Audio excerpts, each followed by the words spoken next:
Oeste apresentaram algumas sugestões à frente parlamentar para que os novos contratos não sejam onerosos para a população. Nós queremos que as licitações sejam feitas através da menor tarifa.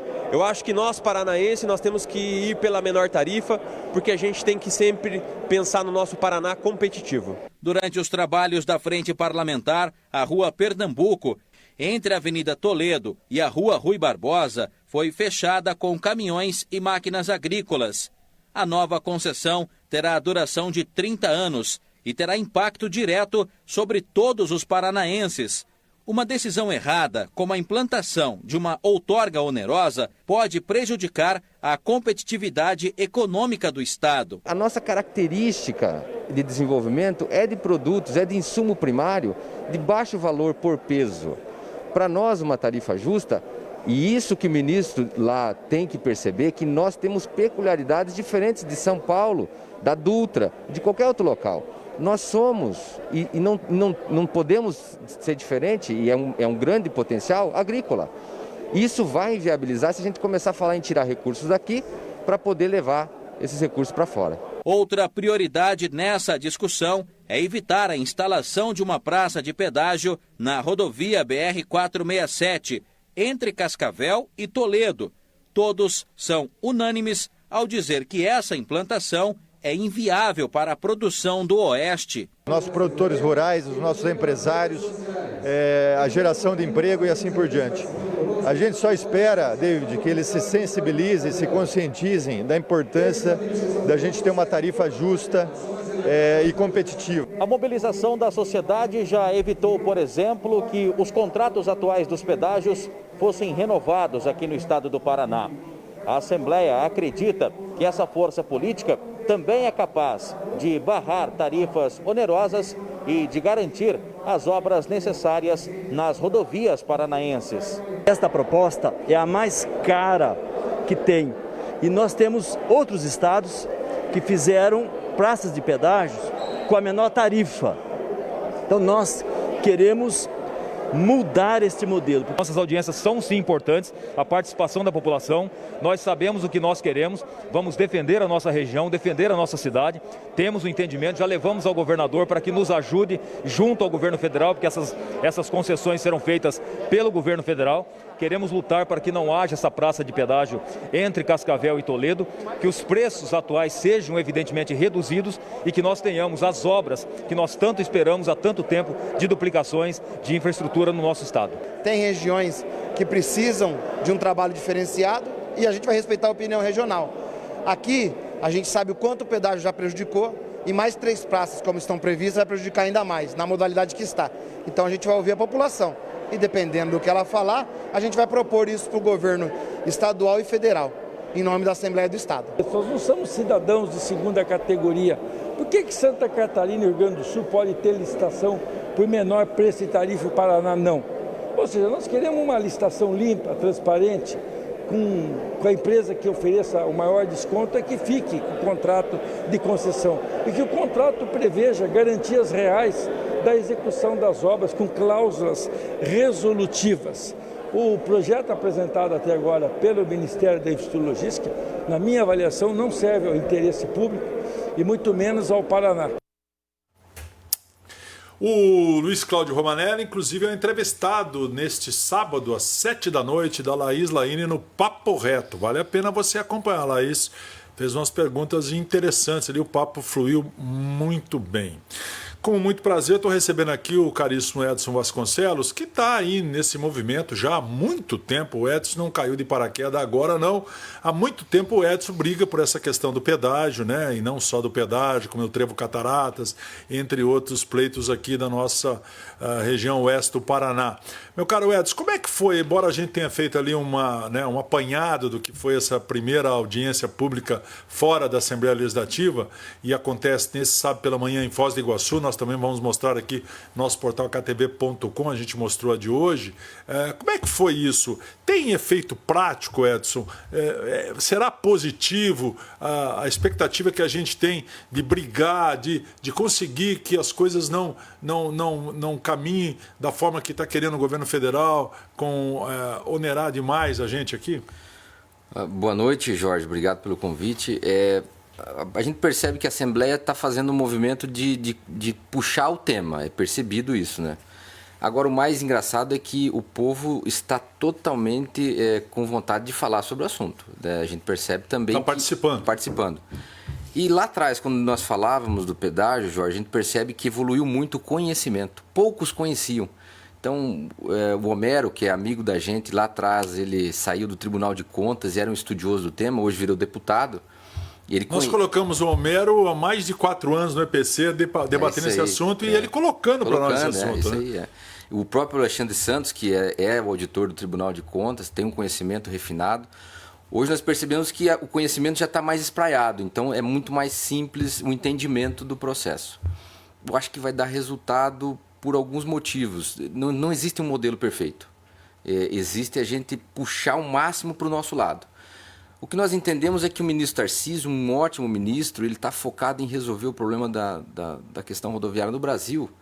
E quando você pega uma concessão desse tamanho, de 156 bilhões, o que ela gera de receita tributária e o que ela gera de outorga é algo importantíssimo para o governo também. O governo ele deixa de investir e leva muito recurso. Para a gente explicar isso para quem é leigo, como eu sou leigo, a outorga é porque a empresa que for administrar o pedágio ela tem que pagar esse dinheiro para o governo para poder assumir, é isso? Perfeito, exatamente. E esse dinheiro vai sair porque a empresa vai ter que ter um retorno desse dinheiro. Retorno.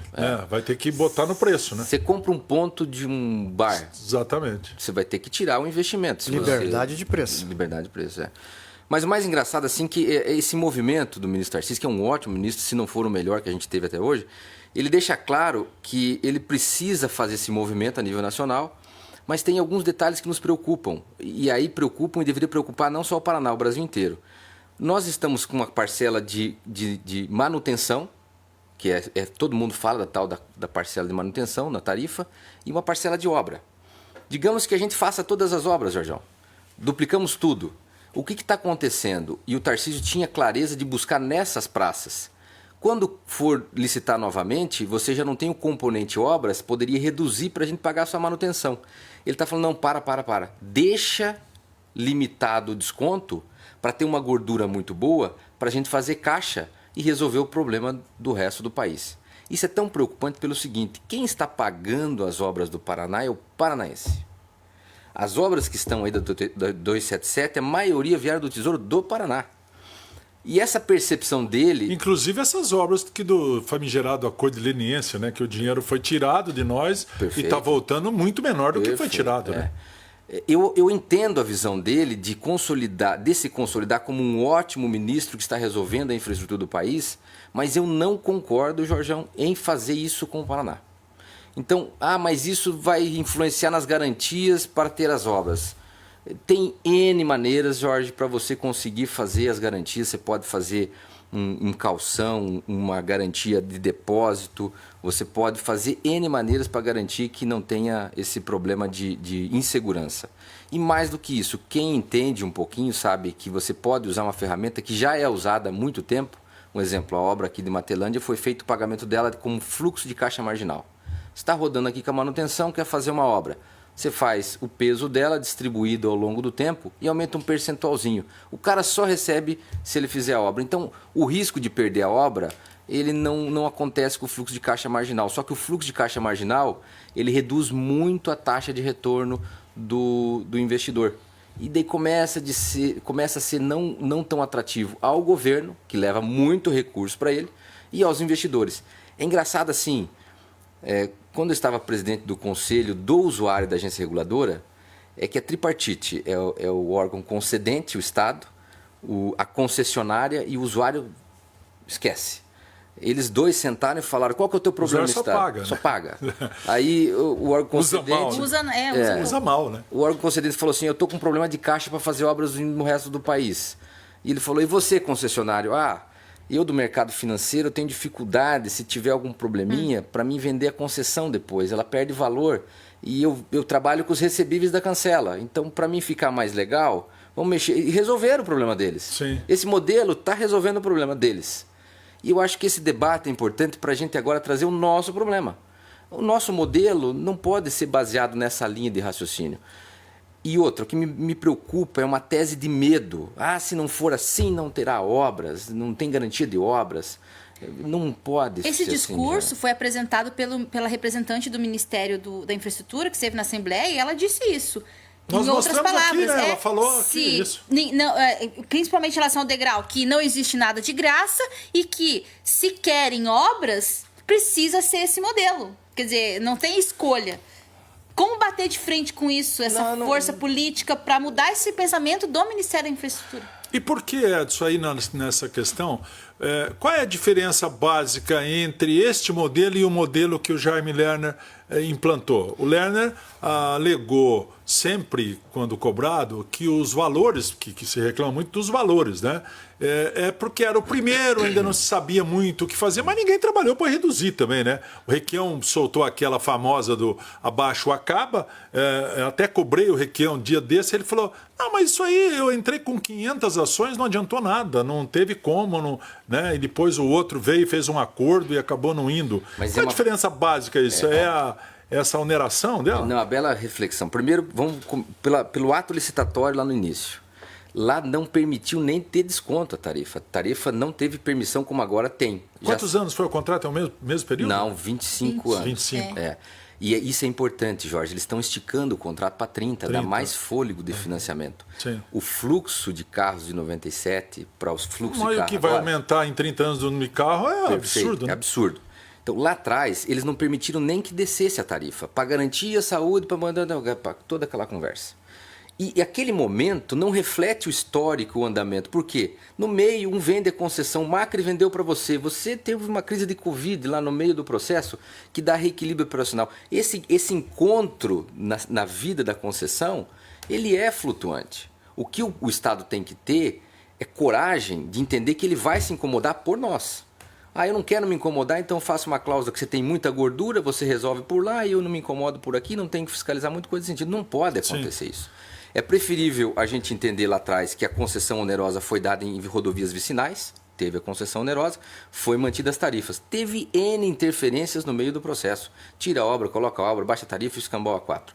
Mas teve também uma tarifa muito alta. O próprio Homero foi parte de uma auditoria que mostrou que nós pagávamos 30% a mais em 2012. Não, mas essa auditoria não vale, não recorreu, tá lá. Veio a Lava Jato, mostrou que tinha. Olha como é que é difícil, e isso que eu bato muito, Jorge. O ponto de vista do ministro não é o nosso, que não é o do mercado financeiro, mas nós temos que colocar o nosso. Vamos pegar no Paraná, aqui no Oeste.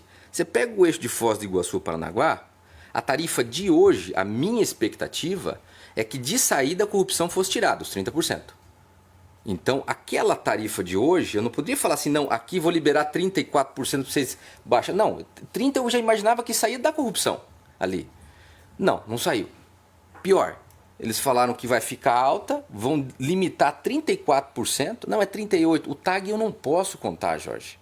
Porque o TAG eu não sei se é uma tecnologia que eles vão falar que só eles podem fazer. Sim. O TAG custa R$20 hoje. E que é uma outra empresa já. Que é uma outra empresa. Deles. Deles também. Deles.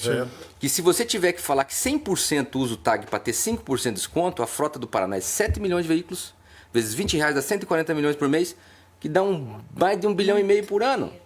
Então, isso tem que estar mais claro, muito mais claro para a gente. Agora, viu, Edson, mas uma situação aqui, vamos dizer que é desconfortante, é tipo assim, a Assembleia está se manifestando. Claro, muitos deputados são diferentes daqueles que tivemos, mas ao longo desse tempo todo, a Assembleia não se movimentou para reduzir, para diminuir e tal. Agora é que está vindo, quer dizer, no tempo final, quase na prorrogação, que a Assembleia vem se manifestar.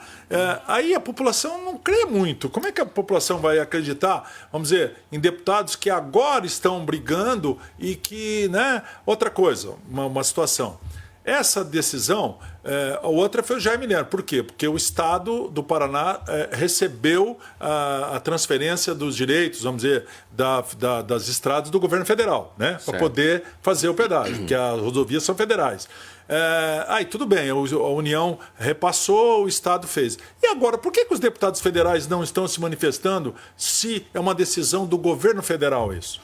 Eu acredito que eles estão se manifestando. E por que o governador veio aqui na tentativa de convencer os empresários aqui a não pressionar o governo federal a portas fechadas? Não, ele veio, na verdade, nos ouvir e nós levamos as nossas demandas a eles. Nós estamos pedindo que eles entendam o que a gente está fazendo.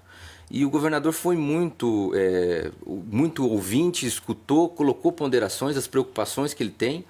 E nós colocamos, o nosso direito de posicionamento pelo amor de Deus, gente, é inviolável. É impossível a gente tirar esse direito de posicionamento. Inclusive nesse momento, que é o direito do usuário. O usuário é neste momento que ele tem que se posicionar. Nós temos que entender o seguinte, Jorge. Eu falava lá em 2015, quando tinha um pouco desse problema. Quem tem a caneta é eles. Se eles quiserem fazer no forceps, eles fazem. Agora, nós concordarmos que está certo, não pode ser assim. Então, nós estamos nos posicionando e estamos vendo como é que o governo federal vai tratar o tema. Nós entendemos que o Tarcísio tem uma expectativa gigante em cima desse tema, porque saindo aqui, ele consegue colocar em Goiás e consegue colocar na Dutra. É uma visão um pouco mais ampliada dele. Sim. Se não coloca aqui, como é que acontece lá? Será que o pessoal de lá vai se mobilizar? Ou será que o pessoal da Dutra vai se mobilizar? Eu acho que é um prejuízo ao país. É claro que é ponto de vista. Aqui puxando bem uma manifestação contrária ajuda lá também, né? O que não vai daí de goela abaixo, né? E vou te falar mais. Claro que o contraponto é importante. Quem está lá um dia na CNI, uma pessoa na questão da ponte Rio-Niterói, estava revoltada porque tinha gente exigindo que quando fosse feita a relicitação, fosse pelo custo de manutenção. Que ele achava que não poderia perder a oportunidade de fazer caixa ao governo para fazer obras. É uma visão do cara, que está lá no governo, não consegue fazer nada porque não tem recurso. Mas nós que estamos pagando, que já não está vindo dos impostos, dos caixas da União, quem está fazendo aquele pagamento compulsório, ali somos nós, sabe? Eu acredito que o direito nosso de tudo duplicado é que a gente sonhe com uma tarifa de manutenção. Que a gente sonhe com uma tarifa de R$2, R$3. Porque o que contam pra gente, Jorge, assim, não, o modelo de Santa Catarina não dá para comparar porque lá já estava tudo feito. Mas e aqui? E aqui, quando tiver tudo feito, a gente não pode sonhar? Não, e aqui, quando começou o pedágio, por exemplo, Foz do Iguaçu, Santa Terezinha estava pronto. Claro. Né? Já estava pronto. E teve outros trechos. Agora aqui, o Edson, por exemplo, qual a justificativa de colocar pedágio daqui a Toledo? É duplicado? Recém-duplicado? Qual é a justificativa? Quando eles estão pegando a 163 agora, eles fizeram Quantos quilômetros tem daqui a Toledo? Eu acho que não dá 40, né? Então, aí vamos colocar uma praça de pedágio? Mas é que o sistema, o ministro olha o Brasil inteiro. E quando ele pega o estado, ele tem que olhar o estado inteiro e não uma praça num local específico. Mas o cidadão naquela praça, quando vê a obra dele feita, é difícil ele entender essa métrica. Mas nós temos uma grande dor no coração quando nós lembramos do aditivo 141 de 2015 da Via Par, que nos tirou a obra em 15 de novembro de 2015 de Cascavel a Campo Mourão. 72 quilômetros. Sobrou só o trecho urbano de Corbélia. Eu mostrei aqui pro Beto Richa, aqui ao vivo, quando ele entrou, e aí ele falou, e eles transferiram lá para Maringá, Paissandu, né? Paranavaí e Nova Esperança. No Paranavaí e Nova Esperança, exatamente. Daí eles contaram que fariam de Corbélia a Cascavel, também não fizeram. A única coisa que fizeram foi aqueles viadutos lá em Corbélia. O pessoal de Corbélia tem uma moral tremenda, né? Sim. Porque nós aqui não temos isso. Não conseguimos. Mas para viabilizar agora esse trecho de Guaíra a Cascavel, de Cascavel a Maringá, a obra que falta de Cascavel a Maringá tem que ser paga pelo trecho. Vai ter que computar em todo o processo. O problema não é fácil colocar em pé o modelo. Essas audiências, você acha que vai dar certo? Aqui, ó, por exemplo, opinião do telespectador. Paulo do Padovani, ele estava falando aqui assim, ó. Peraí que... Paulo Padovani fala aqui, boa noite, não importa se 3 ou 15 reais, não queremos mais pedágio, ponto, falei. Mas aí também não adianta, porque eu vou lembrar que o Estado não tem condições, né? Veja que daqui a Curitiba você ia antes do pedágio, daqui a Guarapuava você furava o pneu 4, 5 vezes e estourava a roda, né? Hoje não acontece mais isso. É uma vergonha os polícias não terem força para impedir que aconteça o pedágio na nossa região. No final o povo fica com a conta. O que fazer? Isso é um fato? A gente não tem força política? Tem força, Jorge, assim, eu lembro de 2015 a quantidade de amigos que vinham e falavam, Edson, para com isso, cara, já tá tudo acertado, Jorge, sabe? A chance de a gente ter sucesso é tanto quanto tem sucesso. Outra, a representação de Cascavel é fraca. Discordo até porque o Oeste hoje ele tem dentro desse tema uma força que o Estado, nenhum local do Estado tem. O que eu falei antes, esses deputados que estão levantando a voz são os mesmos que estiveram lá o tempo todo aprovando tudo. Não, eu tenho uma ponderação sobre isso. Acho que só o Homero Marques era Não, eu contra tenho uma ponderação sobre isso. O que acontece? Esse tema, ele está, vamos dizer assim, está sendo feita a gestação dele desde o início que o Tarcísio entrou. A Natália foi lá, uma técnica fantástica, conhece do tema, uma das criadoras do fluxo de caixa marginal, inclusive dentro da própria NTT. O tema foi soltado agora, e mesmo solto agora, nós temos dificuldades de ter informações. O que algumas pessoas vêm nos falar assim, cara, calma, porque o modelo não foi apresentado dele na totalidade. É que tem muita gente, Jorge, que está acompanhando esse tema desde lá do início de 2019. Sim, Eu faço isso desde o tempo de 2019. Você teve na GEPAR um tempo, não teve? Eu estive como presidente do Conselho de Usuários. Entre a Operação Integração 1 e Integração 2. A GEPAR é a maior responsável, né, Edson, por ter permitido que o pedágio fosse a esse nível de preço, não é? Não totalmente, porque a GEPAR é uma coisa que a população ou a sociedade organizada tem que se aproximar. Ela nasceu para conseguir equilibrar um pouco mais o acordo entre o concessionário e a empresa, para poder não deixar que daqui a pouco troque um governador, ele mude totalmente o contrato, entre em reequilíbrio operacional e o cara vai para a justiça e ele já sabe que o governo passa. E ele vai ganhando e vira um imbróglio jurídico. Jorge, uma coisa que eu não consigo entender é esse ferrolho do contrato feito com o Jaime Lerner. Hoje ninguém sabe nada. Os governadores já tentaram, deputados já brigaram, ou abaixo ou acaba. Agora tem essa frase do Ratinho que ficou aqui, mesmo? Vai ser na marra que vai baixar. Outra coisa, parece que está havendo uma troca de moedas. Se sair aqui o pedágio, tira o pedágio de Cascavel a Toledo, em contrapartida o contorno já não vai mais existir, né? Na verdade, mas hoje marginais. Está vendo essa troca de moedas, assim? Não. Essa configuração para quê? Então, já que vamos tirar daqui, vocês vão perder aqui. Não. Por que o contorno já está fora? O contorno está fora. Foi uma decisão de Brasília. Eles têm uma impressão, pelo que eu entendo, que fazendo o trevo... O contorno seria o sul, né? Não. Fazendo o trevo Cataratas, eles consigam fazer que todo o tráfego passe por uma revitalização da BR-277. Eu não concordo. Quando a Ferroeste, que já está aumentando sua capacidade de carga, quase 1 milhão de toneladas, é mais de 30 caminhões. Nós não podemos pensar que Cascavel vai comportar isso, que na verdade a BR-277 logo tem que ser pensado como uma grande avenida, em transições em nível, rotatórias, e os caminhões passarem por fora. Porque Cascavel, com o terminal de cargas da Ferroeste, ele capta num raio de ação aqui muito grande toda essa carga. Por onde vai passar? Pela 277, pela 466? Não dá. Então nós temos que pensar que Cascavel expandiu, nós temos 50 mil moradores para a região sul. Pois é, e tirando o contorno nesse momento, é daqui 30 anos, é uma decisão que impacta as 3 décadas posteriores. Entendeu? Para mexer vai ser mais difícil depois. Eu ouvi em alguns comentários que vai ser corrigido, que isso estava errado e coisa e tal. Me falaram que, isso daqui eles que vão pressionar para vocês ficarem quietos, daí volta. Eu acredito que é um pouco muito de conversa, né? Mas na tese nós até pedimos para que fosse revisto, porque se a Ferroeste funcionar, e ela já dá sinais que é um bom hub, nós entendemos que nós vamos ter um problema grave de trânsito interno aí dentro da cidade por causa do excesso de caminhões. Fazer uma passadinha aqui de telespectador, até para a gente liberar o Edson. Boa noite, Jorjão. Facinho de resolver a situação do pedágio. É só o setor produtivo ameaçar plantio zero por um ano no Oeste. Você acha que é por aí? Edson, quem tem o peso maior nessa instalação das novas praças? O governo estadual ou o governo federal? Para mim não ficou claro. Federal. Boa noite. Sobre os pedágios, é só as associações e organizações deixarem claro ao senhor governador, deputados e governo federal que se não fizeram o que precisamos, não irão se reeleger, que trabalhamos contra eles nas campanhas, temos de usar a força que temos. Isso acho que não adianta muito, porque daí tem os que cedem, né?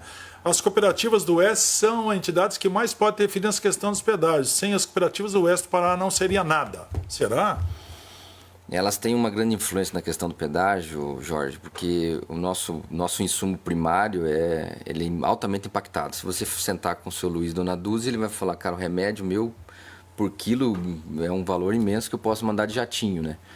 Então as cooperativas, sim, elas têm uma força muito grande, mas elas todas já se posicionaram contra a outorga onerosa, num degrau tarifário, né, mais palatável, que os 40% também não são nada agradáveis aí. Tem uma ironia aqui para você, eu entendi assim, o senhor está certo, a representatividade Cascavel é forte, é só olhar a nossa estrutura viária, tudo duplicado, tudo com viaduto. Olha Mas só. eu acho que não se limita a isto, né? Não. Até falo para você que tem que entender o que ele está entendendo por representação. Eu que vivo nas entidades, trabalhando, eu entendo as entidades como atividades de representação. Deputados também são de representação, prefeitos de representação, mas Cascavel a gente percebe que deu uma encorpada, assim, Jorge, em buscar o que quer, em resolver parte dos gargalos. A não renovação do pedágio, falo exclusivamente do pedágio, aqui que começou o contraponto, com pessoas como o Homero, como pessoas dedicadas lá que tinham uma causa também como uma causa justa. E se não fosse o Oeste do Paraná, eu garanto para vocês que nós teríamos aí uma renovação do pedágio. Qual foi a recepção da fala com o presidente? Ele deu uma entrevista exclusiva aqui para o David falando sobre o pedágio, mas qual foi a recepção lá com vocês? Disse que ele foi muito afável, eu não estava presente. Nós escolhemos 2 representantes, o Rainer, que é o presidente do Oeste Desenvolvimento, e o Paulo Urso, né? Mas foi muito receptivo, falou que vai tratar pessoalmente do tema. No meio do caminho, muitas vezes tentaram fazer com que a gente pedisse uma audiência com o ministro, né, de forma respeitosa. Nós explicamos que do Tarcísio a gente já sabe qual é a postura. A opinião dele. Então nós precisamos mesmo que seja uma interferência direta do presidente da República. Edson, obrigado pela tua participação aqui. Eu que agradeço. A gente continua mostrando, né?